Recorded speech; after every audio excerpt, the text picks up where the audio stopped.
Hi, my name is Paul Berry. I'm speaking today with Pofale, founder and CEO of Claim Genius, and Ed Schneider, VP of Insurance Practices with Genpact. Today we're discussing artificial intelligence, also known as AI, and its applications in the claims ecosystem. So Raj, I'd like to start with you. AI is seemingly everywhere today, and in some cases it can be difficult to tell what is AI and what is rules-based processing. Can you take a few minutes and help us understand what do we mean by artificial intelligence? Absolutely. As the name indicate, artificial intelligence, right? It's I would, in a very simple term, I'll coin it as the way that a human brain functions. It is, getting uh, taught to the algorithms, right? I'll give you a very simple example. Let's take an example of a phone, right? I mean, there are several thousands or millions of phones that we have seen, and anytime that kind of an object comes in front of our eyes, our brain immediately recognizes it as, hey, that's that kind of an object. Same way, the algorithm learns when it looks at a diversified kind of an data. In our case, it's the vehicles, right? The passenger vehicles. So it sees lots and lots of millions of vehicles, millions of parts type of the damages. The moment that that kind of a picture or a video or an object, get processed through these algorithms, it recognizes it, right? And that's what, in a simple term, that's what is an artificial intelligence is. Now, your question is how different it is in a rule-based engine, right? Rule-based is a typical kind of I would say, algorithms rather than coding, right? Where you say, hey, if this happens, then this happens versus that happens, right? It's not that kind of an AI kind of an algorithms which learns out of this diversified data, which is very the rule base is very kind of a rigid kind of an framework or the workflow that follows in. I'm just trying to coin it in a very simplistic manner and not use a lot of technological jargons in there. But that's what in AI is, right? Now you asked about how reliable AI is. Absolutely, AI is reliable, and as long as it is trained on the reliable data, right? As we say, like garbage in and garbage out, if the AI is trained on a garbage kind of an data, then you're not going to get the anticipated output out of an AI. For an example, right? Uh, let's say a human is looking at some of these pictures, and those pictures are blurry. It is not really, with a good resolution. It is very zoomed in. So even a human would not be able to identify, what part it is of the vehicle, what kind of a damage it is, and they will, give you the wrong estimate, right, or the assessment. Now, same way, but the expectations from the AI is no matter what, the AI has to be 100% accurate. And that's not the right expectation. So reliability of AI is very high if the data that you're using for this kind of an training is that diversified, good quality of data. At the same time, when I say diversified, it could be, the pictures that is taken from far, close up, as long as a human, when looking at those pictures or the video, can identify what that object is, what that part is, what that damages is, AI can reliably give you the high accurate result. For example, in Claim Genius, we have at least 100 million images that is been used for the training, over 3 to 5 million claims that globally we have used. So it has seen a lot of diversified data across the globe. So it can be very reliably give you that accurate information. Sorry, a long answer, but I just wanted to make sure that, everybody gets the background behind it. Yeah, well, no, thanks, Raj. That's very thorough. So question, anytime we introduce new technology into the business environment, some companies take a wait and see approach. Some companies are hard chargers, and some kind of are in the middle. How do companies get through this learning curve of how to adopt this kind of technology? How are the most successful companies approaching it? Absolutely, a great question. So I would give you an example that, 3 years back when we were pitching about this concept, right? People will were in a skepticism, right? Even today they are skeptical about it, right? Because they are not really in a belief that AI can really automate the entire journey, right? So it is about the adoption of the technology and the risk-taking factors, right? Some of these you know countries or the geographies where we are working, they are adopting it faster than some of the other countries, right? Again, it depends on what kind of a problem statement that you are looking to solve, and what are the risks that is involved in it. It's like a baby step that every customer is taking. They're looking at the low hanging kind of fruits to basically adopt the technology, try it out, and then once they are comfortable with that kind of a use case, then they are basically gradually going to the next level. As a matter of fact, some of our customers, we have a different type of customers, which ranges from all the way from the insurance companies all the way to the rental car companies and the fleet management company. Now, in the carriers space, the insurance carrier space, they're looking to basically, looking at a very early stage of a triage, right? Can we do a triage level estimate by using AI that can give them a decision making whether that vehicle is repairable or it can, it is a total loss. And if it is other use case, you're looking at like in automating the underwriting, the policy underwriting, right? Just by looking at the vehicle condition, they can basically decide whether to write the policy or not. These are those very smaller use cases. Or in fleet management case, what is the analysis between the pre versus the post kind of an analysis, right? These are the low hanging fruits. I think they can adopt the technology, try it out. Or within the insurance space, there are some use cases that we came across and we are addressing is doing the estimate review, right? Which is mostly used in the subrogation cases, right? So these are the kind of I think, easy to enter use cases. And ultimate, the holy grail is to get the line by line estimate. I mean, we are producing the line by line estimate by using the Mitchell's integrations and all that. But that is how the customers are adopting it. And then once they are getting a pretty good level of confidence in the technology, and they are seeing the efficiency that they're getting through this technology, they are going more and more. I mean, just one quick example. One of our customer who started saying that, hey, we are going to process only 3,000 4,000 claims a month. Today they are immediately after 3 months, once they have seen all the accuracies and all that, they are pushing more than 10,000 claims through the system. So it again depends on a gradual progression, and again the mindset of people, how much they want to take the risk, and again depending upon the geographies to geographies. Great, thanks. Thanks, Raj. Great information. So, Ed, Genpact is a big company. You've got clients all around the world. When you work with carriers today, what are you seeing when it comes to AI? Great question, Paul. And I hope that you're able to hear me okay. Appreciate you doing this. And Raj, it's great to have you on here as well. You've got some interesting points, and I'll pick up on one of them to address Paul's question. And that is what I thought was very interesting that Raj said was around the different geographies. And I think what's true about that statement is I think outside of the U.S., other geographies were much earlier in jumping on the AI bandwagon in different ways. It was almost like even some of the global companies, like in Asia Pacific or in South Africa, part of their organization, they were attempting and working with these technologies as many as 8 years ago.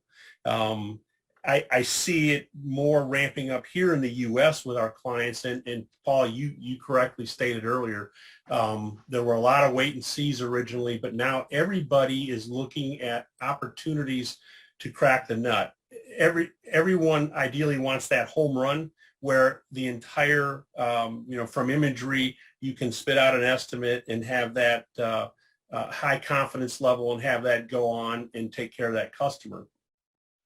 While that is the home run, there's a lot of singles and doubles and triples in there from a use case standpoint that Raj started to allude to, and there's even more types of things that the technology can aid the actual adjudication, make a decision. Maybe it's that front end FNOL, which direction a claim needs to go from a method of inspection. Is it repairable or is it a total loss? So there are smaller use cases utilizing AI that can immediately drive workflows in the right direction without that human intervention. As you get more technical and talk through the various estimate criteria and capabilities in terms of different severities, you come up upon a scenario, Paul, where we talk at Genpact about the importance of the human element, and that is the man and machine, if you will. We see that as interlocked for the foreseeable future with AI because of those complexities that the human can take the output, put it together, finish it up, change it, edit it as needed, and then complete that process. Their involvement is a little bit shorter period of time because of what AI has delivered. And then the work that the human element does, Paul, with that output actually goes back and then feeds the training of the models that Raj mentioned. So we're seeing companies all over the U.S. Begin to explore these different ecosystems out there, the claims geniuses of the world. Raj mentioned Mitchell, the estimate writing companies. Everybody's got some pieces that can fit into that ecosystem to help solve for this work. And then the human element either resides with the carrier still or with companies like Genpact, where we can aid in bringing together that ecosystem and helping push that output further back into the client's hands for them to take care of that customer. So that's Ed, I've talked with a number of companies that are using it at first notice of loss and for triage and initial assessment of a loss. What are you seeing in terms of auditing and fraud detection and some of those more, I'll say, downstream or back-end processes? Is that for me, Paul? Yeah, sorry. Ed, Oh, yes. sorry. Yeah. So that is a key element, and that's actually another bit of sophistication that can come in when you're talking about the metadata associated with the imagery and the ability to compare, especially if you have the before and after picture scenarios in some of the use cases where you can compare the car when it was rented to when it was returned. You can look at the data associated with those images to identify whether or not the color spectrum of the vehicle is the same as the vehicle that was insured, if the location of where the photos were taken matches up in any way with the loss facts. So there's a host of different fraud angles that are being utilized and solved for with AI that I think are still to a degree unfolding and very interesting because they cut across a host of use cases, whether it's underwriting, claims, or fleet management or car rentals, that all those different parts of the, that have something to do with vehicles. It's really interesting. From a subrogation, I think you asked about a subrogation standpoint, we're seeing this aid the scenario where a third-party carrier sends in a demand package asking to pay to reimburse us for the damages that we've paid our insured for. Typically, a claims adjuster may not have the technical experience to really tear into those estimates. So in the past, they've either just kind of looked at them, seen if they made any sense and approved them, or perhaps if they had enough resources, get a field staff or appraiser to look at it for them. With AI, we're now able to aid that adjuster who may not have the technical ability to be able to flag those claims that should be seen by somebody else with an appraiser's type of an eye, or those that can be passed right through because everything lines up with what was on the description, was on the photos, and what was written in the estimate itself. So kind of almost like a little triangulation that can then pass the ones through that can be, and flag those that need to have further review from a human element. So we're seeing a lot of that as well. And also on audits, just on simple audits of their own staff. We can see these applied there to help improve the performance of their own staff appraisers or their partners in the field if they've got vendors that help them. As well as, Paul, on a training front. We're starting to see this utilized in training adjusters as well, both who might sit on a desk inside or those who are going into the field, to get them more technically oriented to vehicle damages and what the AI, the AI can be used to test their knowledge as they review different images themselves. So it's kind of this whole full circle of application in the process of hiring somebody and training them, putting them in the street, the work that comes in, how do we process different workflows.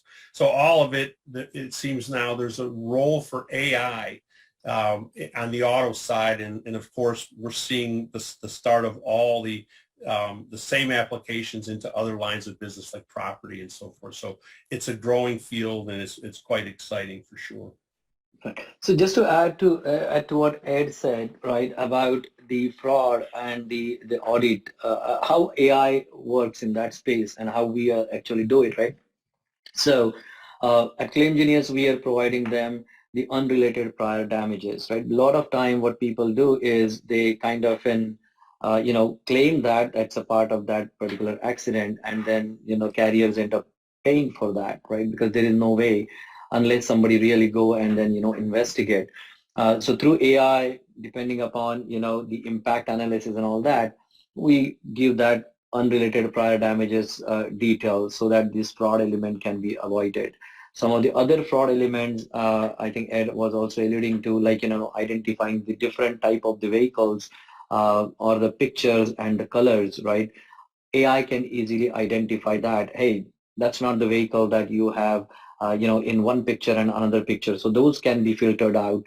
The other one is the audit, or the subrogation that Ed was referring to. So in what we do is, whenever there is, this third-party package that comes in, or even the shop estimate gets, gets sent to the carrier. Right now, there's some human has to basically pick random estimates or random invoices and then review it manually. And it's a very inefficient process. Whereas imagine a situation where all these the estimates are getting uploaded, and the system looks at what the AI have given, looking at the pictures, what the estimate has come through, identify the differences between the two, and then flagging those with a nice, a color coding and all that. It immediately is very efficient process. The process becomes immediately very efficient, and those are the kind of use cases that Claim Genius is focused on. Earlier, what Ed also said is about man and machine. That's where Claim Genius and Genpact came together to address some of this skepticism that comes into the industry that, hey, if you do not trust AI fully, then, let AI do almost 80-90% of the work, and then, let have the human who is sitting behind the machine do eyeballing or reviewing it, and then, certify those assessment on estimate. So it's all those kind of combinations that can bring a ton of an efficiency into the current process, and at the same time it expedite the adoption of this technology by the different verticals, right, from the carriers all the way to the other domains into the automotive industry. So Raj, thank you for that. Technology is great. I think we all love technology, but at the end it has to make economic sense. What do you tell companies that are considering this when it comes to the return on investment they'll get from this technology? A ton of a return of investment that you get, and then you can look at it from two ways, right? Obviously, from the cost saving standpoint, from the and the same time from the time saving standpoint, right? So if you are you're spending right now for writing a smaller estimate. If you're spending about, and let's say about, roughly about 45 minutes to an hour, right? Looking at the picture, zooming in, or right now, if you look at the videos as well, right? Somebody has to really watch carefully all these pictures or videos and then, go into the estimating platform, type into the estimate or write that estimate. Now, with the AI in place, right, you get almost 90% of the estimate ready. All you need to do is basically review that. And if an AI is going to make some mistakes, there will be some false positive that you need to override this estimate in some of the cases. But at the top of the line, you would still be saving almost, more than 60, 70% of your time that you are doing it right now. So now if you look at, for example, if a company's business is growing, let's see, 10, 20%, right? And every time with a growing business, if they have to hire these human, all the time, that's not a scalable business. At the same time, you're not really making much of an profits on that, right? Whereas you can manage the same growing business, the scaling business with the help of the technology, with the same kind of an human force that you have a substantial savings in there. That's why your return of investment. On the top of it, a lot of time you're basically outsourcing this assessment or the to the third party adjusters, right? And they come up with an price tag to it, which is quite heavy. Insurance business is growing every year. The accidents and the claims are growing almost like 5% every year. It is growing. The overall automotive business itself is growing with about 8.5% every year, right? Last year, about 66 million vehicles got added. New vehicles got added onto the road globally, I'm talking about.